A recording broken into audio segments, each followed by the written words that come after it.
जब एजुकेशन किसी खास पर्पस के साथ कराई जाती है, जैसे स्कूलों में कराई जाती है कि बच्चे को ये इतना आ जाना चाहिए, तो वो उस बच्चे को डल बना देती है, बेवकूफ़ बना देती है, स्टूपिड बना देती है। फिर उसमें वो बच्चा इम्पोर्टेंट नहीं होता। ज़रूरी ये रहता है कि उसको कितनी जल्दी वो चीज़ पूरी करा दी जाए। जैसे किसी छोटे से बच्चे के साथ आप उसको ये डिसाइड करें, जैसे मरीज़ के साथ, कि आप उसको ये दवाई खिला ही देनी है। मरीज़ के साथ तो ठीक है क्योंकि मरीज़ बीमार है, लेकिन एक बच्चा जिसका माइंड, ब्रेन एकदम फ्रेश है और उसके लिए एजुकेशन कोई बीमारी नहीं है कि उसको कम से कम इतना आना चाहिए। इसलिए शायद स्कूल बच्चों को इंटेलिजेंट नहीं बना पाती। 50 बच्चों की क्लास में 1 या 2 या 3 बच्चे ही हैं जो पढ़ाई में बहुत अच्छे निकल पाते हैं। और वो भी अच्छाई का क्राइटेरिया हम लोग स्कूल में बनाते हैं कि कौन से बच्चे को कितने अच्छे नंबर आए। एक्चुअल जो क्राइटेरिया बच्चे को स्कूल में होना चाहिए वो ये कि सीखने के लिए, जानने के लिए हमारी क्यूरियोसिटी कितनी बढ़ रही है। 4-5 साल पहले, 10 साल पहले जब मैंने पहली किताब अपने आप पढ़ी तो मुझे लगा, अरे वो स्कूल में क्यों नहीं किताब पढ़ने का मन करता था मुझे। स्कूल में क्यों ऐसा नहीं होता था कि ये इंग्लिश की जो सेंटेंस है वो इतना मुश्किल सेंटेंस है तो उसको बंद करने का मन क्यों करता था। अब ऐसा नहीं होता। अब तो कोई किताब थोड़ी मुश्किल होती है लेकिन मुझे लग रहा है कि अरे इसमें कुछ खास चीज है जानने को, मुझे पता चल जाए प्लीज। 0 to 1 ऐसी ही बुक है। जब कोई ऐसी चीज आप जानेंगे ना तो रोक नहीं पाएंगे। जैसे मेरे बच्चे के साथ, छोटे बच्चों के साथ होता है, कोई नई चीज जान जाए तो रोक नहीं पाते, आते हैं आपको बोलते हैं पापा चलिए मेरे साथ देखिए उस चीज को। 0 to 1 एक ऐसी बुक है जो पीटर थिल बड़े इंटरेस्टिंग आदमी है। मैं उनको ज्यादा जानते हैं, मैं मिलना चाहूंगा उनसे। फेसबुक हम लोग यूज करते हैं, उसके one of the founding investors हैं। जब मैंने इस बुक को पढ़ी तो मैं अपने आप को रोक नहीं पाया। मैंने आसपास के लोगों को बताना चाहा कि इसमें क्या है। स्कैन कर करके इसकी फोटोज मैंने भेजी कुछ फ्रेंड्स को। सब क्यूरियस नहीं होते। मैंने कल जैसे कहा था ना, जब तक आपके पास सवाल नहीं है, रुपए पैसे, बिजनेस, एंटरप्रेन्योरशिप के प्रति जब आप इंटेंसली काम नहीं कर रहे हैं तब तक आपके पास सवाल नहीं। जब सवाल नहीं है तो जवाब का मतलब नहीं है। आज हम लोग 2nd चैप्टर पढ़ेंगे। थोड़ी चीज़ें मुश्किल होंगी बिकॉज हम लोग जिस जनरेशन में हैं इसमें बहुत सी चीज़ें हम जानते नहीं। यूएस की चीज़ें बता रहे हैं ये, और कुछ टाइम पहले की 1999 की, आज ऑलमोस्ट 17 साल हो चुके हैं, 17-18 साल। आज के चैप्टर का नाम है पार्टी इट्स लाइक इट्स 1999। इस तरह से पार्टी बनाओ जैसे कि 1999 है। आवर कॉन्ट्रारेरियन क्वेश्चन मतलब उलटपासी क्वेश्चन। 2 ऐसे सवाल जो एकदम उल्टे हों एक दूसरे से। क्वेश्चन, पीटर थिल का क्वेश्चन ये है, what important truth do very few people agree with you on. ऐसा कौन सा बहुत गहरा सच है जो बहुत कम लोग अग्री करते हैं जिसके ऊपर। अजीब है, अगर गहरा सच है तो सभी लोग अग्री करना चाहिए भाई। आप सब जानते हैं कि धरती में ग्रेविटी होती है, सब जानते हैं। कोई ऐसी चीज है क्या जो लोगों को पता ही नहीं। ये इसलिए कॉन्ट्रेरियन है कि बहुत कम लोगों को पता है, और है भी ट्रूथ। व्हाट इम्पॉर्टेंट ट्रूथ, कौन सी ऐसी खास बहुत इंपॉर्टेंट ट्रूथ है जो बहुत कम लोग जानते हैं, अग्री विथ यू, और आपको पता है। It's difficult to answer directly, इसको अभी जानना बड़ा मुश्किल है। It may be easier to start with a preliminary. इसको समझने के लिए थोड़ा सा हम पीछे आ जाएं। What does everybody agree on, ऐसी कौन सी चीज है जिसपे सब लोग अग्री करते हैं। Madness is rare in individuals. इसको आप देखिए, समझिएगा कि पागलपन अकेले एक एक आदमी को आप अगर देखें तो पागलपन मुश्किल है, कोई भी आदमी पागल की तरह बिहेव नहीं करेगा। बट इन ग्रुप्स, लेकिन जब लोग झुंड में होते हैं, पार्टीज में होते हैं, नेशंस में होते हैं, इसलिए मैं देशों के खिलाफ हूं। एज वॉर, जो बड़े बड़े वॉर होते हैं वो देशों के बीच में होते हैं। तो कौन सी चीज है, इंडिविजुअली कोई वॉर नहीं करना चाहता, but in groups, parties, nations and ages it is rule. ये रूल है, वो बेवकूफियां रूल है, सब लोग करते हैं ग्रुप्स में। नीत्शे जो फ्रेडरिक नीत्शे बहुत फेमस फिलोसोफर थे बिफोर ही वेंट मैड, जब वो पागल हुए उससे पहले, if you can identify a delusional popular belief, एक बहुत फेमस बिलीफ जो सब लोग मानते हैं लेकिन वो आपके हिसाब से गलत है, अगर आप ऐसी कोई बिलीफ को खोज सकते हो, you can find what lies behind, hidden behind it, आप उसके पीछे खोज सकते हो कि कौन सा एक ऐसा चीज है जो आपको हेल्प कर सकता है आगे बढ़ने में। उसी को ये बोलते हैं कॉन्ट्रारेरियन ट्रूथ, एक ऐसा उल्टा ट्रूथ जो आम आदमी ग्रुप में सब मानते हैं लेकिन वो झूठ है, वो गलत है। एक लड़की है, उसकी शादी होने वाली है हमारे यहाँ, स्पेशली यूपी में, हमारा नहीं कहना चाहिए बिकॉज मैं किसी ग्रुप को अपने आप को बिलोंग नहीं कराता हूँ। यूपी में जब शादियाँ होती हैं तो स्पेशली ट्रेडिशनल शादियाँ, उसमें लड़के वाले आते हैं, लड़की को चाय लेके जाना होता है ऐसे जैसे फिल्मों में दिखाते हैं, और एज यूजुअल दहेज वगैरह सब चलता ही चलता है। कुछ एक्सपेक्टेड होता है कि इतना तो लड़की वाले खर्च करेंगे, लड़के वाले सुपीरियर माने जाते हैं, लड़की वाले इन्फीरियर माने जाते हैं। मुझे अजीब लगने लगा अपने बारे में ये चीज़, तो खैर मैंने तो उस तरह से शादी की नहीं, एकदम अलग तरीके से की। तो वो बच्ची मेरे पास आई बोलने के लिए कि सर इस तरह से मेरी शादी होने वाली ही है, तो इसमें मैं क्या कर सकती हूँ। This is a contrarian truth. सब लोग ये मानते हैं कि ठीक है ये चलने दो, ग्रुप्स में, गांव के गांव, शहर के शहर, कास्ट के कास्ट, हजारों लोग ये मानते हैं कि सही है ये। मुझे नहीं ठीक लगा, सो आई टोल्ड हर कि शादी से पहले स्टार्ट फिल्टरिंग दोज पीपल। जब 100 लड़के देखोगे तुम तो उनको फिल्टर करना शुरू करो। जो लोग इस तरह के बिलीफ में हैं, डोंट मैरी विद देम। 100 लड़कों से अगर शादी नहीं करोगे तो हो सकता है 100 के बाद एक ऐसा आ जाए जो तुम्हारा ट्रूथ हो, जो तुम्हारे रिलेशनशिप में तुमको बहुत आगे प्यार से ले जाए। इसमें हम और बात डिस्कस करेंगे। Anyways, just an example of contrarian truth. Consider an elementary proposition, एक छोटा सा प्रोपोजिशन में आपको बोल रहे हैं पीटर थिल कंसिडर करने के लिए। Companies exist to make money, companies पैसे बनाने के लिए, पैसे कमाने के लिए ही बनाई जाती हैं, नॉट टू लूज मनी, पैसे खोने के लिए नहीं। This should be obvious to many thinking person, जो भी आदमी सोचने वाला है, कंपनी को देखने वाला है, उसके लिए ऑब्वियस बात है। No, but it wasn't so obvious to many in the late 1990s। लेकिन 1990s में ये बहुत ऑब्वियस नहीं था। हमको भी लगेगा यार पैसे खोने के लिए थोड़ी कोई आदमी कंपनी बनाता है, बिजनेस करता है, लेकिन ऐसा 1990 में नहीं था। When no loss was too big to be described as an investment in an even bigger, brighter future. मुझे तो पता नहीं क्योंकि मैं उस समय तो छोटा था, मैंने कभी कोई बिजनेस किया नहीं, लेकिन जिस तरह से बता रहे हैं एक्सीडेंट्स हुए हैं, बहुत बड़े बड़े एक्सीडेंट्स। उस समय क्या होता था, बोलते थे कि कंपनियों में कोई भी लॉस, बड़े से बड़ा लॉस कर लो, कोई दिक्कत नहीं है। क्यों? क्योंकि फ्यूचर में प्रॉफिट होने वाला है। दहेज में यही नहीं होता, लड़की वाले अपना लॉस करते हैं, फिक्स डिपॉजिट तोड़ते हैं, जमीनें बेचते हैं। क्यों? क्योंकि भविष्य में उनकी बच्ची को प्रॉफिट होने वाला है। तकरीबन ऐसे ही कुछ हुआ 1990s में बहुत सी कंपनियों के साथ। The conventional wisdom of the new economy accepted page views as more authoritative, forward looking financial metric than something as pedestrian as profit. Simple सी बात है, कंपनीज सर्वाइव नहीं कर सकती अगर उनके पास प्रॉफिट नहीं है। लेकिन लोगों ने इस चीज को नजरअंदाज कर दिया कि प्रॉफिट कभी जरूरी नहीं, प्रॉफिट बाद में कमा लेंगे। अभी क्या चाहिए? अभी पेज व्यूज चाहिए कि कितने लोग हमारे पेज को दे रहे हैं। इनफैक्ट लोगों ने पैसे दे देकर पेज व्यूज बढ़ाए हैं।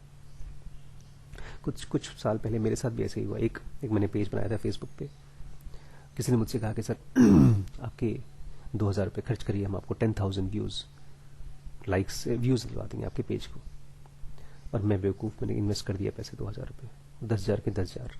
या जो पब्लिक आपकी बातों में इंटरेस्टेड नहीं है, अगर वो व्यूज दे भी देगी तो उससे क्या फायदा हो जाएगा? प्रॉफिट नहीं होता, not even psychological level profit. हाँ, आपको मैंने देखा, मुझे बड़ा अच्छा लगा, लेकिन उससे कोई फर्क नहीं पड़ा। कन्वेंशनल बिलीफ, नॉर्मल बिलीफ ये है, only ever comes to appear arbitrary and with wrong in that respect. जो नॉर्मल बिलीफ है, जिसको आप कन्वेंशनल मानते हैं कि यार ये गलत था, ये सही था, जो सही चीज है वो बाद में पता चलता है। जिस समय आप उस पागलपन में होते हैं, ग्रुप के साथ होते हैं, तब आपको नहीं पता चलता। Whenever one collapses, we call the old belief as bubble. जब कोई इस तरह की झूठ, इल्यूजन जो आप ग्रुप में बेवकूफ़ी कर रहे थे, जब वो खत्म होता है, तब आप उसको बबल के नाम से बोलते हैं, जैसे internet bubble, .com bubble. But the distortion caused by bubble doesn't disappear when they pop. लेकिन ये जो डिस्टॉर्शन है जो बबल से होता है वो ख़त्म नहीं हो जाता जब वो बबल फूटता है, तो उसका नुकसान बहुत दिनों तक रहता है. The internet craze in 1990s, जिस तरह का इंटरनेट का क्रेज था शुरुआत में 1990s के दिनों में, was the biggest bubble since the crash of 1929. और 60 ऑलमोस्ट 60 साल पहले 1929 में कोई बहुत बड़ा क्रैश हुआ था, मुझे उसके बारे में पता नहीं, हम लोग स्टडी करेंगे, उस शायद हमको हेल्प करेगा अपनी जानकारी के लिए. उसके बाद 1990 का जो इंटरनेट क्रैश था वो सबसे बड़ा क्रैश था. The lesson learned afterwards define and distort almost all thinking about technology today. उससे जो लेसन सीखा गया है वो सारी टेक्नोलॉजी के लिए बहुत बड़ा लेसन है. इसने पूरी तरह से नए तरीके से डिफाइन किया है जो भी हमने सीखा था टेक्नोलॉजी के बारे में. क्या लेसन था, ध्यान से सुनिएगा इसको. The first step to thinking clearly, सबसे पहला स्टेप साफ साफ तरीके से सोचने के लिए, क्योंकि हम नॉर्मली साफ साफ सोच नहीं पाते, हम हमारी सोच जो है हमारे इमोशन से डिस्टॉर्टेड होती है. हम कहीं किसी के पास गए, हमने किसी से बहुत मोटिवेशनल इमोशनल टॉक सुन लिया, हमारा खून गर्म हो गया किसी बड़े पॉलिटिशियन को सुनकर, हमको लगता है यही करना है. The first step to thinking clearly, अगर आप साफ साफ सोचना चाहते हैं, is to question what we think we know about the past. कि हमको पास्ट के बारे में हम क्या जानते हैं, हम क्या सोचते हैं. मैं फिर से रिपीट करता हूं बिकॉज ये बहुत इंपॉर्टेंट है. The first step to thinking clearly, जब हम साफ साफ सोच पाने के लिए पहला स्टेप क्या है, is to question what we think we know about the past. कि क्वेश्चन करें अपने आप को कि मैं अपने पास्ट के बारे में क्या जानता हूं. क्योंकि जो भी मैं अपने पास्ट के बारे में, अपने पास्ट के बारे में, या किसी भी बिजनेस के पास्ट के बारे में, किसी भी चीज़ के बारे में जो मैं स्टार्ट करने वाला हूँ, उसके बारे में जो भी मैं जानता हूँ वो सही है, गलत है, आधा है, पूरा है, बिकॉज मैं उसमें इन्वेस्ट करने वाला हूँ, मैं उसमें दांव पे लगाने वाला हूँ अपना टाइम, अपना मेहनत से कमाया हुआ पैसा. पहला step to thinking clearly is to question what we think we know about the past. क्या एक्चुअली हम जानते हैं पास्ट के बारे में. The quick history of 1990s, थोड़ा सा हिस्ट्री दिया है पीटर थिल ने 1990s का. The 1990s have a good image, बोलते हैं इसका इमेज तो आज हमको अच्छा लगता है. We tend to remember them as prosperous optimistic decade. हमको लगता है कि बहुत अच्छा था डिकेड, खूब बढ़ोतरी हुई, खूब प्रॉस्परस था. That happened to end with the internet boom and bust. फिर वो खत्म हो गया कब, जब इंटरनेट का बूम और बस्ट हुआ, मतलब इंटरनेट का जो क्रैश था वो इल्यूजन टूटा. But many factors of those years were not as cheerful as our nostalgia holds. लेकिन जैसा हमारा नॉस्टैल्जिया बताता है हमारे पास्ट के बारे में, वो इतना खुशी से भरा था नहीं, इतना चीयरफुल था नहीं. नॉस्टैल्जिया मतलब वो बचपन की मेमोरीज जो अच्छी थी. जैसे मैं अपने बचपन के बारे में ढेर सारी अच्छी अच्छी मेमोरीज हैं, लेकिन बहुत सी पेनफुल मेमोरीज हैं, उसको नॉस्टैल्जिया बोलते हैं. नॉस्टैल्जिया मतलब आप खराब मेमोरीज को गायब कर देते हो, खाली अच्छी अच्छी मेमोरीज को रखते हो. इसलिए हम लोग कहते हैं बचपन के दिन बड़े अच्छे थे, लेकिन बचपन के दिन बड़े ख़राब भी थे. एक कमरे में दरवाज़ा बंद करना होता था तो सिटकिनी लगाने के लिए हम लोगों को स्टूल खींचना पड़ता था. माँ बाप कभी अकेले रहने नहीं देते थे. जो सबसे बड़ी फ्रीडम आती है बुढ़ापे में या बड़े में, वो ये कि आप you can be alone. That has a different problem, we will discuss it later. We have long since forgotten the global context for the 18 months of .com mania at decade's end. हम भूल चुके हैं कि वो 18 महीने में जो पागलपन हुआ था उसको हम भूल चुके हैं.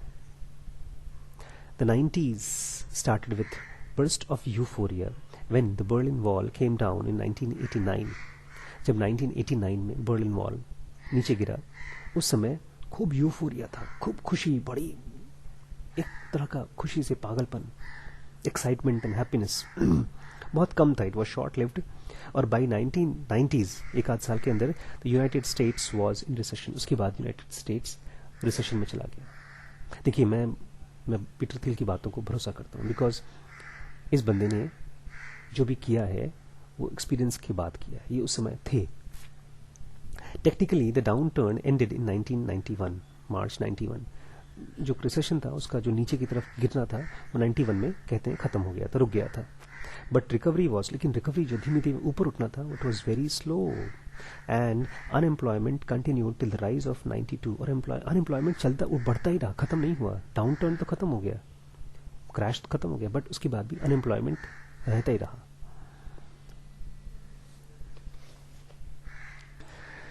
नौकरियां अभी भी नीचे थी, नौकरियां अभी तक मिल रही थी, अनएम्प्लॉयमेंट बढ़ता जा रहा था। मैन्युफैक्चरिंग नेवर फुली रिबाउंडेड, जो मैन्युफैक्चरिंग होते थे उस समय, कार फैक्ट्रीज जो भी थी, अभी तक वापस नहीं आ पाई थी, फिर से ऊपर नहीं उठ पाई थी। The shift to the service economy was protracted and painful. जो शिफ्ट था कि लोग कह रहे थे कि जब इंडस्ट्रियल रेवोल्यूशन खत्म होगा और इंफॉर्मेशन रेवोल्यूशन आएगा, मतलब आईटी सेक्टर बढ़ेगा, कंप्यूटर्स बढ़ेंगे, तो लोग सर्विस सेक्टर में अकोमोडेट हो जाएंगे मैन्युफैक्चरिंग से हटके, लेकिन वो पूरी तरह से हो नहीं पाया जितना जैसे हमने सोचा था। प्रोटेक्टेड मतलब कि it took longer than we expected, जितनी जल्दी हमने सोचा था उतनी जल्दी हुआ नहीं, और बहुत पेनफुल था, गरीबी बहुत दिनों तक चलती रही। 1992 through the end of 94 was the time of general malaise। 2 साल तो बहुत दुख और एकदम मायूसी के थे पूरे देश भर के लिए। Image of dead American soldiers in Mogadishu looped on the cable news। सब जगह पर जो सोल्जर्स के, मरे हुए सोल्जर्स की फोटोज केबल पे दिखाए जाते थे। Anxiety about globalization and the US competitiveness intensified as jobs flowed to Mexico। Globalization से जो एंजाइटी आ रही थी, मतलब and the US competitiveness intensified as jobs flowed to Mexico. Jobs धीमे धीमे मैक्सिको की तरफ जा रही थी और यूएस में दुख, मायूसी, अनएम्प्लॉयमेंट बढ़ती जा रही थी। आज वो आज भी कायम है। उसी की वजह से ट्रंप जैसे लोग जॉब्स को रोकने के लिए, ताकि जॉब्स बाहर न जाएं, वो कोशिश कर रहे हैं कि नियम कानून पालित हो जाएं।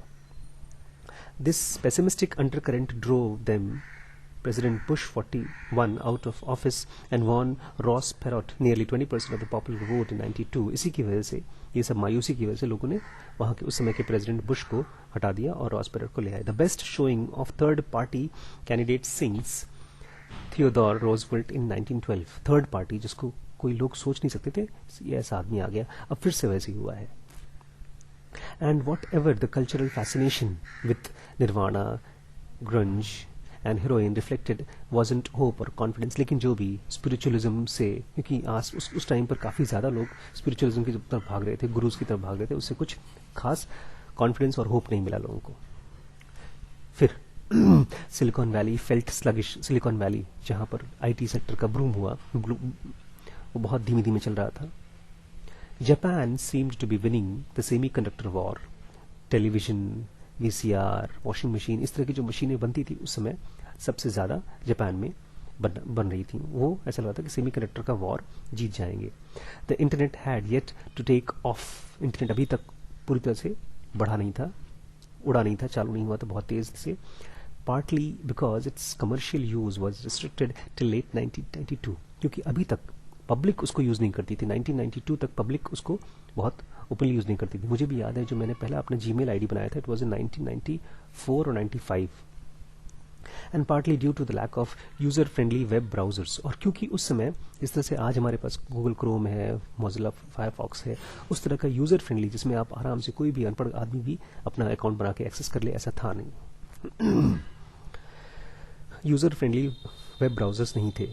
It's telling that when I arrived at Stanford, और ये पीटर थिल बता रहे हैं कि जब मैं स्टैनफोर्ड में गया पढ़ने के लिए 1885 में, economics and not computer science was the most popular major. उस समय तक इकोनॉमिक्स ही लोग ज़्यादातर पसंद करते थे, अच्छे अच्छे स्टूडेंट्स, कंप्यूटर साइंस लोग नहीं पसंद करते थे। To most people on campus, the tech sector seemed idiosyncratic and even provincial। ज़्यादातर लोग जो वहाँ पर आते थे पढ़ाई करने के लिए, उनको टेक्नोलॉजी का सेक्टर, ये कंप्यूटर साइंस वगैरह का सेक्टर, उनको लगता था कि ये सब तो अजीब टाइप के बच्चे लोग यूज़ करते हैं, तो गांव के लोग जो होते हैं, जो पढ़ने में कमज़ोर होते हैं, वैसे टाइप के लोग आते हैं। The internet changed all this, लेकिन इंटरनेट ने ये सब बदल दिया। The Mosaic browser was officially released in 93। Mosaic browser पहली बार रिलीज हुआ 1993 में, giving regular people a way to get online, ताकि आम आदमी ऑनलाइन आ सके। 1994 में ये हुआ। Navigators adoption grow so quickly, इतना तेज नेविगेशन लोगों ने करना शुरू कर दिया इंटरनेट पर. From about 20% of the browser market in 1925, 20% जो लोग ब्राउज करते थे उस पर आ गए नेटस्केप पे. मोज़ैक नेटस्केप बन गया. And almost 80% in less than 12 months later, और वही बढ़ते बढ़ते 80% लोगों ने करना शुरू कर दिया.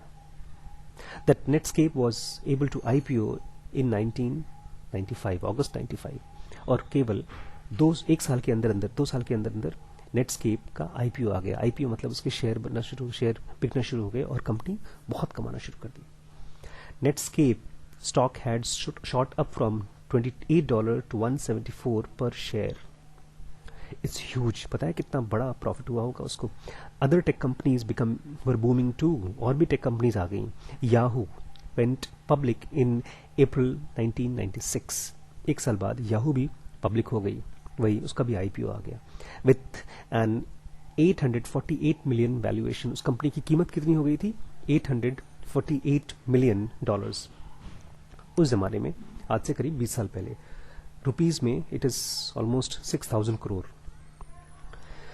अमेजॉन उसके बाद आया.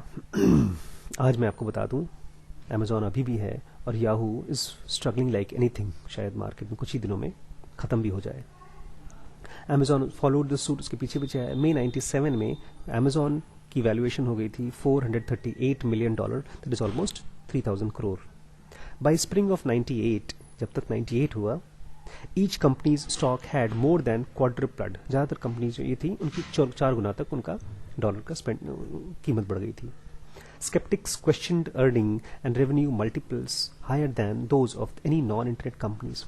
जो लोग स्केप्टिक थे, जो लोग डाउटफुल थे, जिनके अंदर, उन्होंने क्वेश्चन करना शुरू कर दिया कि यार ऐसे कैसे हो सकता है कि ये कंपनीज बाकी जो नॉन इंटरनेट कंपनीज हैं उनसे ज्यादा कैसे कमा पा रही हैं. It was easy to conclude that the market had gone crazy. इसका मतलब ये है कि जो स्टॉक मार्केट है वो पागल हो गया है. लोगों ने इमोशंस पे शेयर खरीदना शुरू कर दिया है बजाय समझदारी पे, बजाय उस कंपनी की स्ट्रेंथ पर. This conclusion was understandable but misplaced. हाँ बिल्कुल, ये सही था लेकिन मिसप्लेस्ड था. कैसे?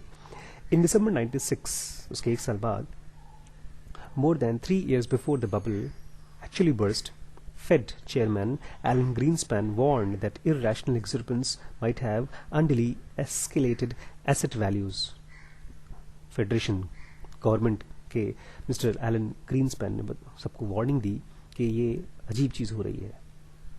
इरैशनल एक्सर्बेंस हो रहा है, पब्लिक इमोशन की वजह से गलत इवैल्यूएशन कर रही है, ज्यादा कीमत लगा रही है, और इसकी वजह से ही वैल्यूज बढ़ गई हैं. टेक इन्वेस्टर्स वर एक्सुबरेंट. जो टेक्नोलॉजी की कंपनीज में इन्वेस्ट कर रहे थे वो कुछ ज्यादा ही एक्साइटेड हो गए हैं. But it's not clear that they were so irrational. लेकिन लग रहा था कि यार इतने भी शायद गलत नहीं है emotions. It was easy to forget that things weren't going very well in the rest of the world at the time. और ये भी क्लियर है कि उस दुनिया में, उस समय पर बाकी दुनिया में चीजें ठीक ठाक नहीं चल रही थी.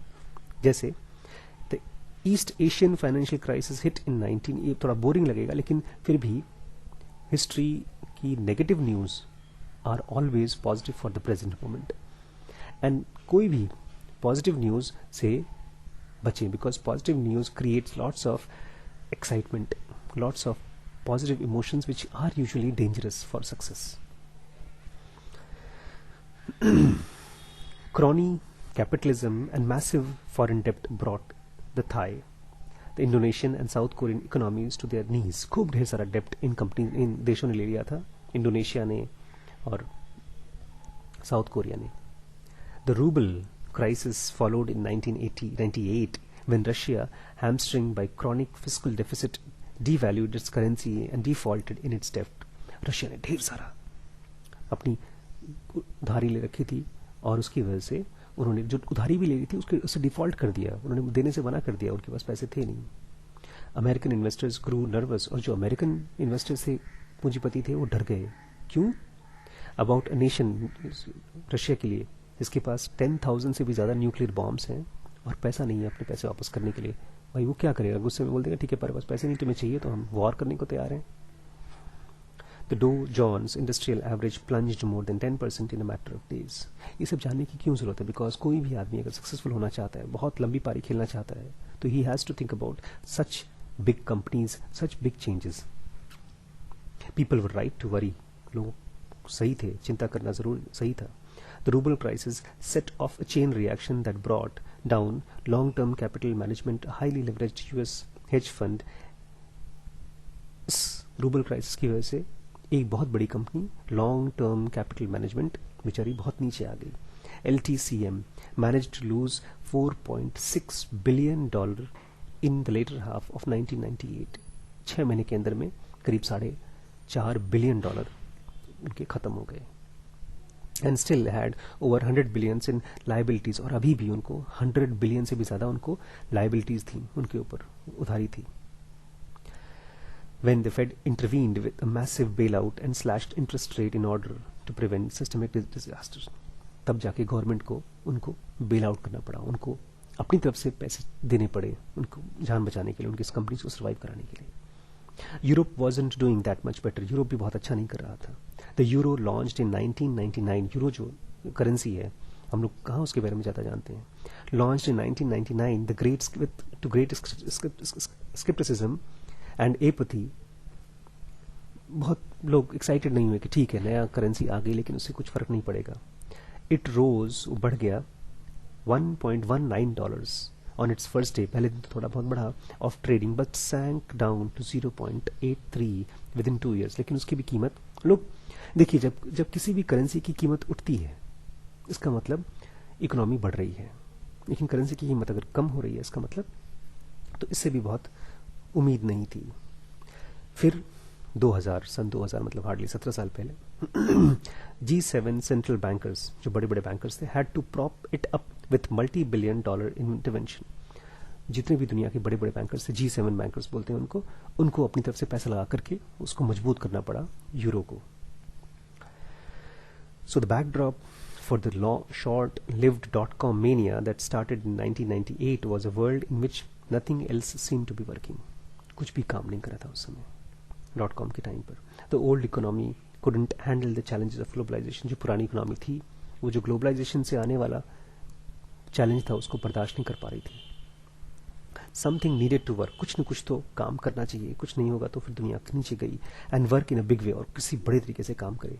If the future was going to be better at all by internet proof, the new economy of the internet was the only way forward. लोग यही उम्मीद कर रहे थे कि अगर कुछ बदलना चाहिए तो काश इंटरनेट की वजह से बदल जाए. आई थिंक ये वाला यहीं पर रोकते हैं. कल पढ़ेंगे मेनिया, पागलपन, सितंबर 98 से लेकर मार्च 2000 तक. ये चैप्टर बड़ा अजीब है बिकॉज हम लोग जानते नहीं हैं, और हम अगर इसको ध्यान से समझ लें, मैं यही सजेस्ट करूंगा इसको 2-3 बार आप सुनिएगा. इसमें जो भी कंपनीज के बारे में, जैसे ये कंपनीज बताई गई हैं लॉन्ग टर्म कैपिटल मैनेजमेंट, इनको रिसर्च करिएगा. G7 बैंकर्स, यूरोज, इनको पढ़ने की कोशिश करिएगा. ये वो बैड न्यूज़ है जो हमारे खानदान में, हमारा देश, हमारी दुनिया, हमारा खानदान है, हमारा पास्ट है. अगर इन बैड न्यूज़ को हम अच्छे से जानेंगे तो हम ये जानेंगे कि वो हमारे साथ हो चुकी हैं, और अगर जान गए तो शायद गलतियां कम हो. मैं फिर से रिपीट कर दूं ना आपको. The first step to clear thinking, कि साफ साफ सोचने की पहला स्टेप क्या है? To question what we think we know about our past. कि हम अपने पास्ट के बारे में क्या हम सोचते हैं, क्या हम जानते हैं. क्योंकि जो भी हमने सुना है जरूरी नहीं कि वो सब सच हो.